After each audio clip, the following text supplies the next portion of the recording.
Muy buen día, Iván Carrino. ¿Cómo estás, Iván? Hola, Nicolás. ¿Todo bien? Buen día para vos. Feliz Día de la Mujer.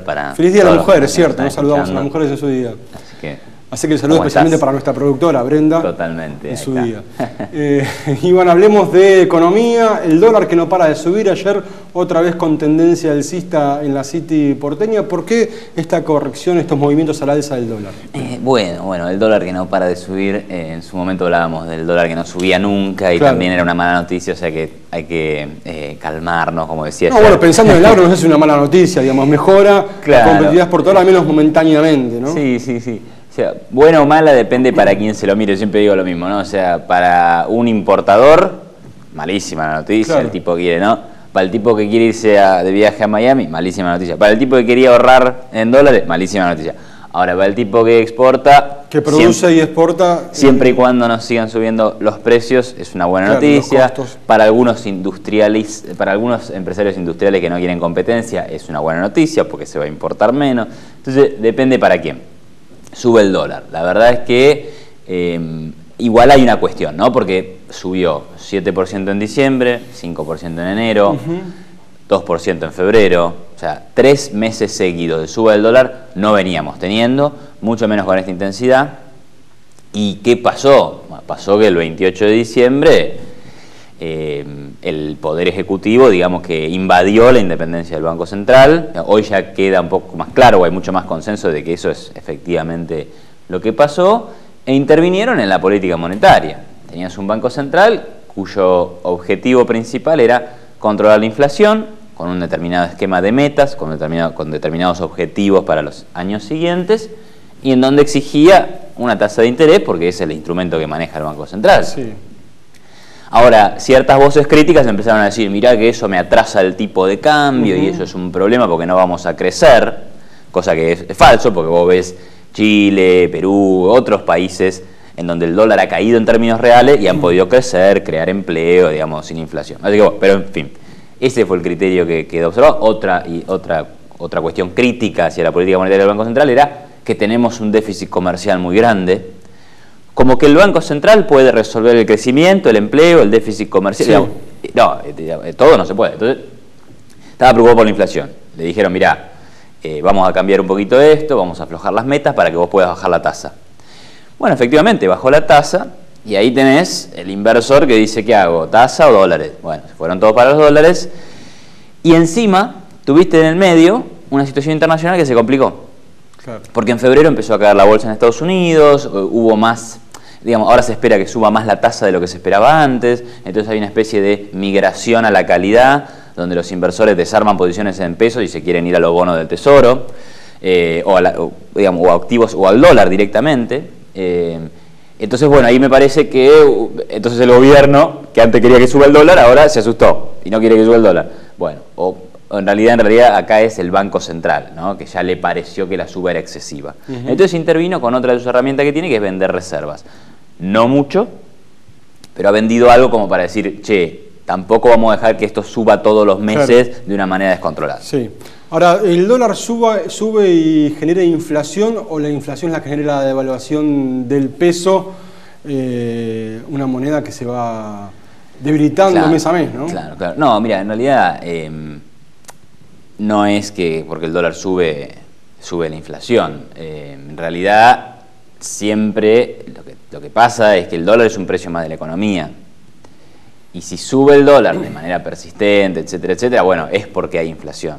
Vamos, en estos últimos 15 años lo vimos muy claro, ¿no? Es decir, empezó a haber inflación y después empezó a subir el dólar, digamos, persiguiendo un poco desde atrás al aumento de los precios. Entonces, obviamente que si decís, partimos todo de cero y sube el dólar, bueno, los precios de los bienes importados suben.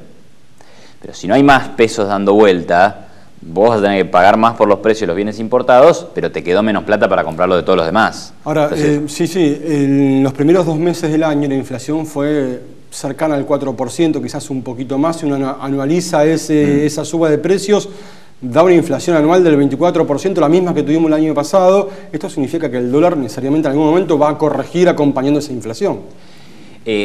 Bueno, si ese fuera el escenario, digamos, vos lo que me parece que estás planteando es bueno, esta suba del dólar no es tan excesiva, porque en definitiva si vas a tener una inflación tan alta, está bien. Sí, por ahí lo que uno podría decir es, mirá, subió 5 en enero y 7 en febrero, y la verdad que, perdón, y 7 en diciembre, y la verdad que la inflación de diciembre fue 3 y la de enero fue 1,7, entonces el dólar está subiendo mucho más que la inflación, que es lo que quieren muchos, ¿no? Esta ganancia de competitividad cambiaria, es decir, que el dólar suba y los precios se queden. Bueno, ahora, también es cierto que no podemos anualizar esos primeros 2 meses, sobre todo este segundo mes, este febrero, está muy afectado por los ajustes de tarifas necesarios que hay que hacer en el país. Entonces, bueno, ahí entiendo que la inflación no va a ser ese dato, sino que va a ir bajando, porque en los meses que siguen no tenés ajuste de tarifas y el Banco Central ha mantenido la tasa en 27, 25, es decir, no la siguió bajando. Entonces, bueno, eso es una condición de liquidez un poquito contractiva que busca bajar la inflación. Ahora, ¿es la política del gobierno la que genera este nivel de inflación? Quiero decir, el ajuste de tarifas genera inflación porque incrementan los costos de toda la economía argentina. Y al mismo tiempo tenés un gobierno que se empieza a desesperar y que le dice a los empresarios que bajen los precios internos por caso a los textiles o que se dejen de llorar y que sean más competitivos. Digo, por un lado les pide que sean competitivos, por otro lado les dice tenés costos más altos. Bueno, ahí hay dos cosas muy, muy importantes, ¿no? La primera es que la inflación siempre, sobre todo inflaciones persistentes y que perduran en el tiempo, siempre son responsabilidad del gobierno. Y este gobierno lo dijo, o sea que tampoco es que no lo dicen, ¿no? Por ahí ahora hay una especie de contradicción, ahora vamos con eso, pero digamos, siempre es responsabilidad del gobierno y siempre es responsabilidad de la emisión monetaria del Banco Central, que digamos es parte del gobierno. Sí. No es que sincerar tarifas genere inflación. Sincerar tarifas sincera una inflación que buscó ser ocultada debajo de la alfombra, ¿sí? Vos lo que hiciste fue controlar un precio para que la inflación que estaba generando no se verifique en ese precio. Entonces lo congelaste, sí. Bueno, pero en algún momento tiene que ir a su verdadero nivel. Entonces lo sincerar. El segundo punto sobre los empresarios es, no, los empresarios no generan inflación, por más que le aumente los costos, digamos, intentarán trasladar su aumento de costo a los precios para mantener la rentabilidad, pero si no hay un aumento de la cantidad de dinero que convalide esos aumentos de precios, digamos, claro, la empresa tendrá que cerrar sus puertas porque no le va a dar. Ahora, si la crítica a ciertos empresarios es que a la primera de cambio, porque no pueden competir, piden cerrar las importaciones, esa me parece una crítica válida. Porque tenemos mucho entramado empresarial e industrial que busca una protección arbitraria en el Estado. Claro, que está armado al calor del proteccionismo y al calor de precios controlados. Claro. Y los precios controlados de las tarifas de luz, de las tarifas de gas, también son controles a las empresas, a otras empresas de otros rubros que están perdiendo rentabilidad para dársela al tipo que hace botellas en Berazategui. Sí. Claro, entonces sí, ahí estás jugando en favor de uno pero en detrimento de otro. ¿Quién tendría que decidir eso? El mercado con sus precios. Entonces, el tipo que hace botella en Berazategui tendrá que pagar la luz y tiene que darle un resultado positivo. Y si no, tiene que hacer otra cosa. Y Iván, la última, ¿cómo ves la economía de este año? ¿Qué pensás que va a pasar con la actividad económica, con la inflación? ¿Va a ser tan importante como el año pasado? Bueno, la economía arrancó un poquito complicado, te diría, ¿no? Veníamos como con muy buenas expectativas, crecimiento, baja de inflación, suba de la bolsa, caída del riesgo país. Estos últimos datos se complicaron en los primeros meses, el riesgo país dejó de caer, es decir, que los inversores empezaron a dudar un poco de la Argentina, entiendo que parte producto de lo que pasó el 28 de diciembre, y la bolsa también dejó de subir. Pero bueno, a ver, en términos de inflación, creo que la inflación va a seguir bajando, hoy me parece que es difícil cumplir la meta, pero creo que debajo del 20% se puede estar.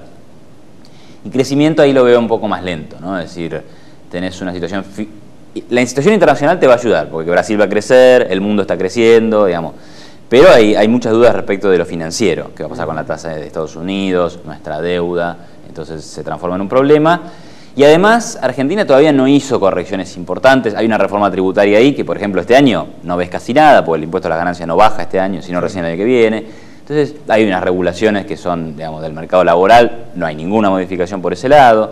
Entonces, la verdad que la capacidad de la economía de crecer es más o menos. Para mí creceremos alrededor del 2 y pico %, y está bien, tenemos que conformar con eso. Gracias, Iván, por la visita como siempre. A vos, Nicolás. Iván Carrino analizando la economía argentina. Hacemos la pausa, ya venimos.